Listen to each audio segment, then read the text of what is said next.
Bem-vindo a mais um vídeo. Meu nome é Adolfo Plail, e eu gostaria de estar falando por que nós temos o Nestlé Aland 28. Por que o Nestlé Aland chegou à sua edição 28? Hoje cedo eu olhei um comentário de uma pessoa que comentou no meu canal e ela fez a seguinte afirmativa, que lançam novos testamentos gregos, bíblias de estudo e por aí vai, no sentido de agariar. Então sempre que eles fazem alteração no texto, uma alteração, uma nova tradução, com a finalidade de ter o que vender, tipo assim, sabe?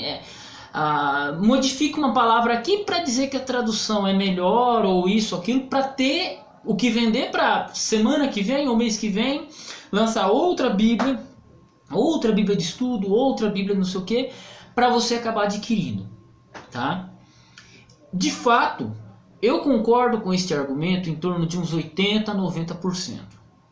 Eu concordo com essa argumentação de que as Bíblias de estudo normalmente são feitas para serem vendidas. Muitas delas têm esta finalidade.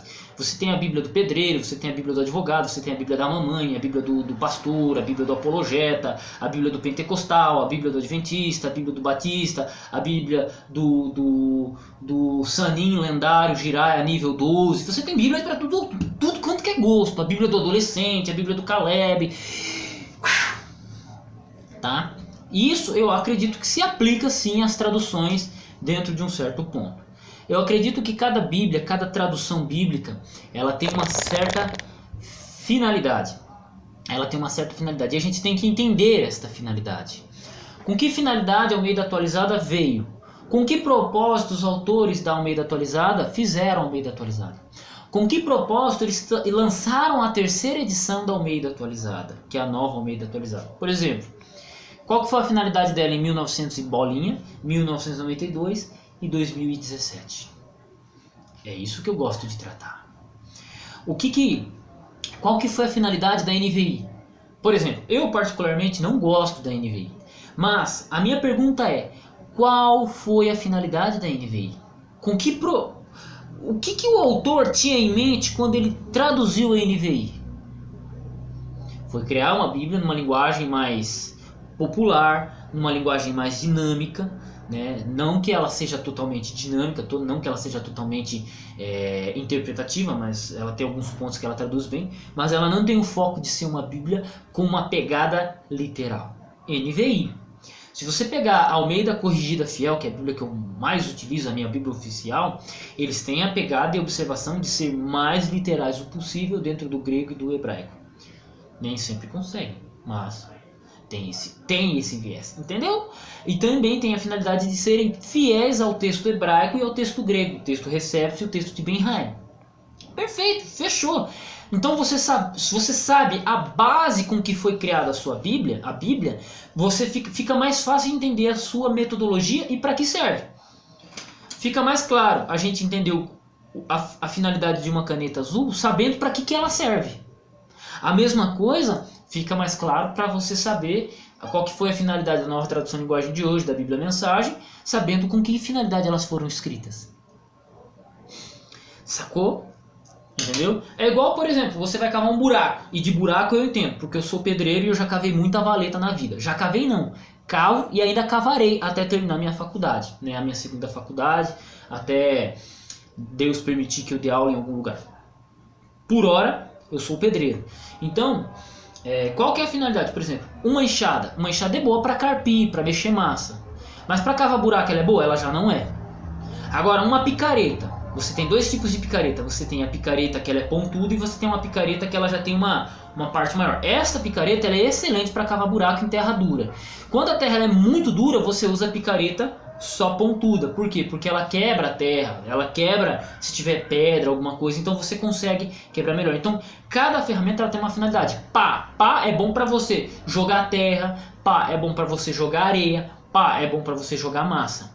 Agora, uma vanga, que é uma pá reta, menor e mais grossa. Para que ela serve? Para cortar a terra. Tem dois tipos de vanga. Tem a vanga arredondada e a vanga quadrada. Eu particularmente prefiro a vanga quadrada, porque ela corta e ela faz arremates melhores. A vanga redonda, ela cava um pouco mais rápido, né, mas o acabamento dela não é tão bom. Então normalmente, quando a gente vai cavar um buraco, a gente utiliza três ferramentas: picareta, vanga redonda e vanga quadrada. Se a terra estiver muito mole, a gente usa uma pá também. Então, veja, são 4 ferramentas, cada uma com uma finalidade diferente para você utilizar durante o seu trabalho, durante o processo do trabalho.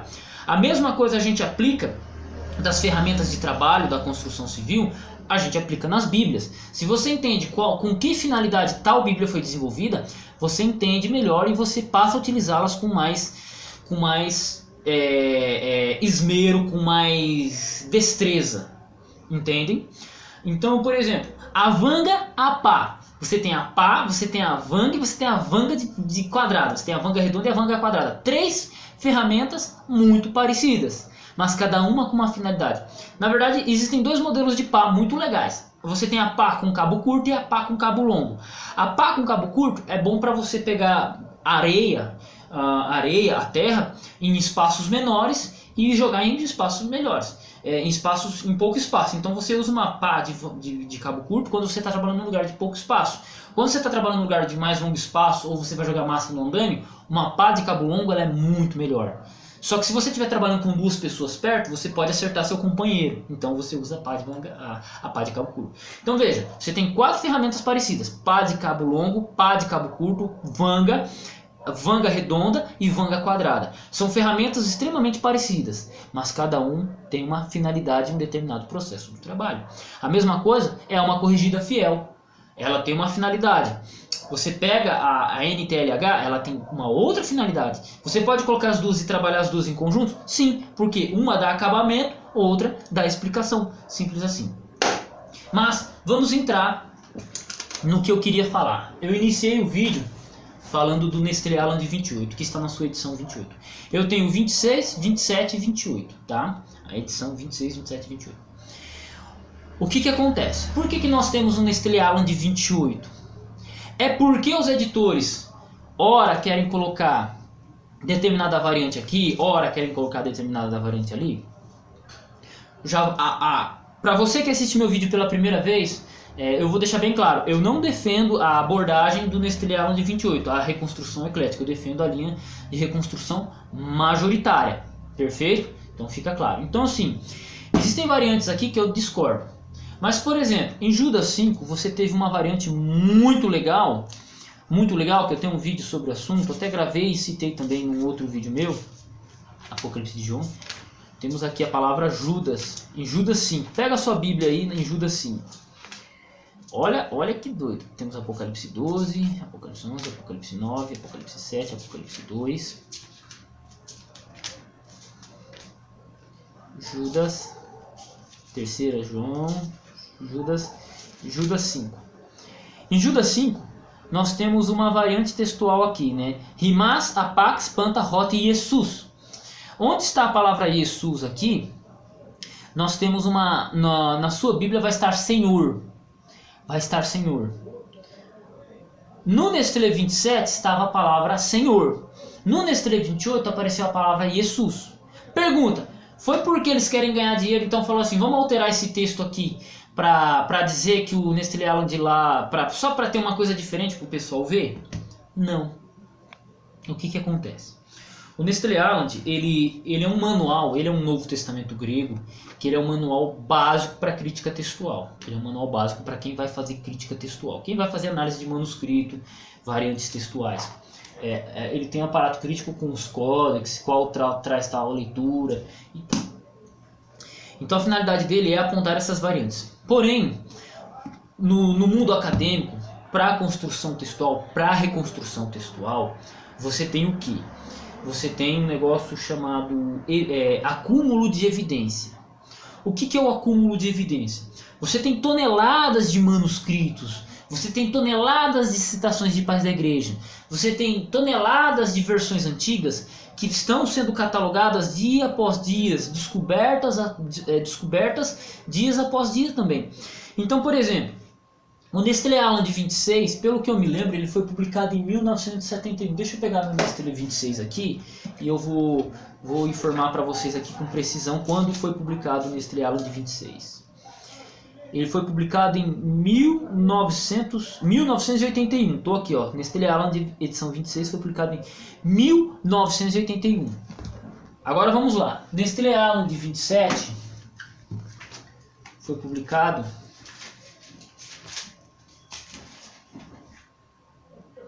em 1994. Nestlé Aland 28, então, vamos lá, 1981, 1994, Nestlé Aland 28. Eu tenho aqui a primeira edição. Primeira edição 2012. Exatamente. 2012. A minha impressão é de 2015. Veja só. Você tem 1981, 1994 e 2012. O que você tem nesses períodos? Você tem acúmulo de evidência, estudos sobre os próprios manuscritos, catalogação de citação de pais da igreja. Então o que acontece? Tendo com base isso, é natural que com o passar dos anos, algumas variantes sejam consideradas melhores e outras não tanto. Então, dentro dessa perspectiva, o Nestlé Aland 28, com a catalogação de mais pais da igreja e por aí vai, ele alterou a Judas 5 com base nessa observação. Lembrando que eu não concordo com ela, mas eles fizeram esta observação e esta mudança com base nos estudos críticos textuais. Então você tem um avanço crítico textual nesse sentido para o Nestlé Aland, entende? Por quê? Porque ele caminha de acordo com as evidências. Assim como o próprio texto majoritário, ele caminha de acordo com as evidências. E quais evidências são essas? O interlinear majoritário ele foi publicado em 1982. Em 1982 você tinha 5.500 manuscritos gregos.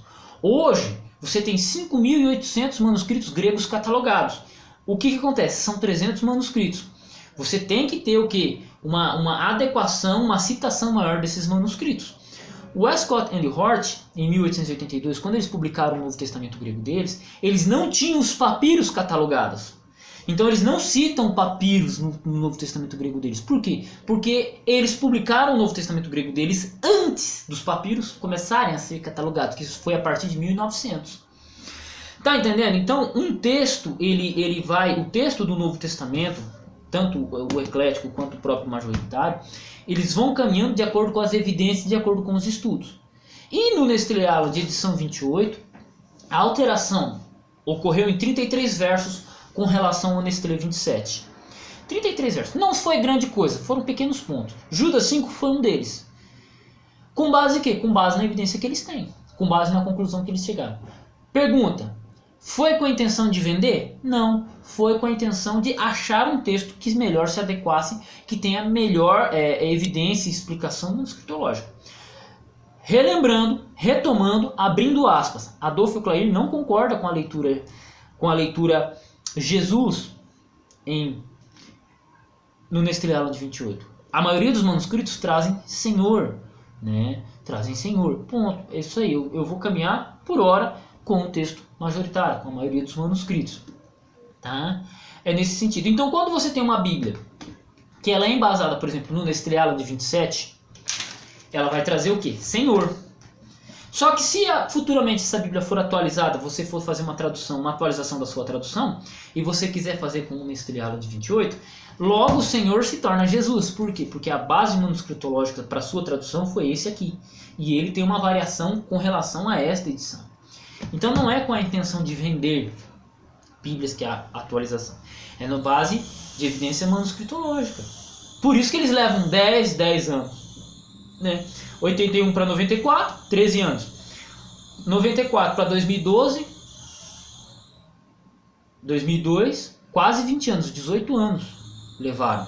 Se eles tivessem o interesse de publicar, de vender, eles fariam cada 4 anos, cada 5 anos. Aí você não teria o Nestlé Aland 28, você teria o Nestlé Aland 60, por exemplo. Então eles fazem essas alterações no texto, com base no que se tem de manuscritologia. Outro ponto a ser observado é que os editores do Nestlé Aland também modificaram. Você teve o Kurt Aland editando o Nestlé 27 e o Kurt Aland morreu. Né? Então, em 2012, quem está dirigindo o Coisa de Munster é Roger Struth. Ele que editou o Nestlé Aland 28, ele que dirigiu a bagaça toda. Então, é natural que algumas leituras sejam diferentes. Outro ponto. Aqui, o Nestlé Aland de 28 ele já foi auxiliado pela Editio Critica Maior, que houve uma catalogação maior de parte da igreja e também de outros manuscritos. Então, é natural que qualquer alteração feita aqui, ela tenha uma observação manuscritológica, científica, crítico-textual. Eu estou falando aqui não em defesa do texto eclético, mas em defesa da abordagem científica que eles tomaram, entendeu? Por exemplo, só para finalizar o vídeo, texto majoritário. Esse texto aqui, o original dele, em inglês, foi publicado em 1982. Poucos momentos antes eu falei que aqui nessa época tinha 5.500 manuscritos catalogados. Hoje você tem 5.800, ok? 5.800. Então o que é necessário ser feito com esse material? Uma atualização. Atualmente, qual é o Novo Testamento grego que segue uma linha majoritária ou que tem uma mesma base manuscritológica que esse e que tem uma atualização maior? Família 35 do Wilbur Pickering. Ele toma uma abordagem um pouco diferente do texto majoritário, mas, em suma, o texto majoritário está em concordância em 99% com esse texto. 99%. O ponto que eles discordam é pequenas coisas. Eu achei 2 versos em que o texto majoritário, a família 35, ela está junto com os sinaíticos e com vaticanos contra o próprio texto majoritário. Né? Por quê? Porque a abordagem do Wilbur Pickering foi uma abordagem um pouco diferente com relação à questão da maioria dos manuscritos e por aí vai. Mas ele é um texto que tem uma atestação de boa parte dos manuscritos também. Ele escolheu uma família chamada Família 35, ele nomeou assim, que tem um grupo de manuscritos que tem leituras antigas e tem conjuntos de leituras, e ele desenvolveu a Família 35 com esse sentido e com esse viés. Então você tem o quê? Uma atualização. Isso é para vender? Não. Isso é porque você tem um acúmulo de evidência, uma abordagem crítico-textual sendo desenvolvida. Então, o que vai acontecer com o texto? De acordo com a evidência, ele avança. Se hoje, aqui, gravo esse vídeo, Adolfo Clair está gravando esse vídeo aqui em 25 de fevereiro de 2019. Amanhã, eles vão lá no Egito ou descobrem uma igreja na região bizantina, na Turquia, escavam uma igreja lá e acham lá 5.000 manuscritos do Novo Testamento, contendo partes do Antigo Testamento na Septuaginta e por aí vai. Imagina o que vai acontecer, meu irmão. Isso aqui vai ter que ser atualizado. Família 35 vai ter que ser atualizada. Família majoritária, texto majoritário vai ter que ser atualizado. Tá entendendo? Por quê? Porque caminha-se com a catalogação de manuscritos. Se você tem lá, descobre na biblioteca tal, 2, 3 manuscritos de pais da igreja que não foram catalogados, porque isso acontece constantemente. Isso acontece. Eu sei porque isso acontece constantemente. Né? Eu vi no site de um seminário teológico, o cara falando que tinha catalogado um manuscrito hebraico que estava lá no Vaticano há 2.000 anos lá e ninguém catalogou o bagulho, né? 2.000 anos não, mas estava lá 400, 300 anos e ninguém tinha catalogado. Ele estava lá porque é muito livro. Então tem gente que morre e não viu todos os livros do Vaticano. Então isso é interessante de se observar. Isso tem que ser levado em consideração. Então, quando sai uma nova edição de um Novo Testamento grego, não é com a finalidade de vender. Primeiro, porque são poucas pessoas que leem grego. Segundo, é porque eles levam um tempo para serem editados. Porque não é um cara sozinho que vem e edita um texto aqui. É estudo de anos, é estudo de uma vida e de várias pessoas. Então eles publicam um livro cada 10, 12, 18 anos. O Wilbur Pickering cataloga manuscrito há mais de 50 anos, cara. Eu nem pensava em nascer, o cara já estava terminando o doutorado dele, já estava defendendo o texto majoritário e por aí vai. E agora com 90 e poucos anos, né? 90 e poucos anos não, ele tem seus 84, me fugiu a idade dele. Mas agora, bem avançado de vida, é que ele foi publicar um Novo Testamento grego com uma teoria que ele já vinha desenvolvendo desde 2002, mano. Olha, 2002, mano. 2002. Eu tinha 10 anos de idade, cara. O cara já estava lá bolando uma teoria de reconstrução textual. E ele só foi publicar o texto dele em 2015. Veja que levou um tempo. Então, é com base no acúmulo de evidências que você tem as alterações no texto, tá? E são poucas, são mínimas. Veja, de 1982 para 2015, você teve quantos versos que eu achei de diferente? 2, do Novo Testamento todo. Eu já estou em Apocalipse Já estou em Apocalipse 13 e eu só achei 2 versos até o presente momento em que o texto majoritário, até a família 35 discorda do texto majoritário. Nestlé 28, 18 anos depois do Nestlé 27, só tem 33 pontinhos, 33 versos, que você vai ter uma alteraçãozinha aqui, uma adição de uma palavra aqui, ou talvez uma omissão de uma palavra aqui. Só isso. O que isso afeta na nossa doutrina? Na doutrina da sua igreja? Nada. Finalidade é de vender o texto? Não, porque possivelmente você que está assistindo esse vídeo, você é uma das poucas pessoas que lê em grego, ou talvez nem saiba ler grego. Então se você não sabe ler grego, cara, meu telefone está na descrição, entre em contato comigo, a gente marca uma aula de grego aí, tá? Eu tenho um curso de grego, tenho um curso de crítica textual, onde que eu explico toda essa história aqui, todo esse rolo que eu estou explicando para vocês aqui embolado de uma vez só, eu explico no meu curso de crítica textual. Não é um curso caro, é um curso acessível a qualquer pessoa, né? Possivelmente, se você está assistindo esse vídeo, você é capaz de pagar esse curso, né? E tamo junto. Fiquem com Deus, Deus abençoe seus estudos e até o próximo vídeo. Então, Novo Testamento grego não é feito para ser vendido. Novo Testamento grego é feito para ser estudado. É feito para ser estudado. Deus abençoe seus estudos. Até o próximo vídeo. Mais informações no telefone de WhatsApp na descrição. E tamo junto no campo de batalha.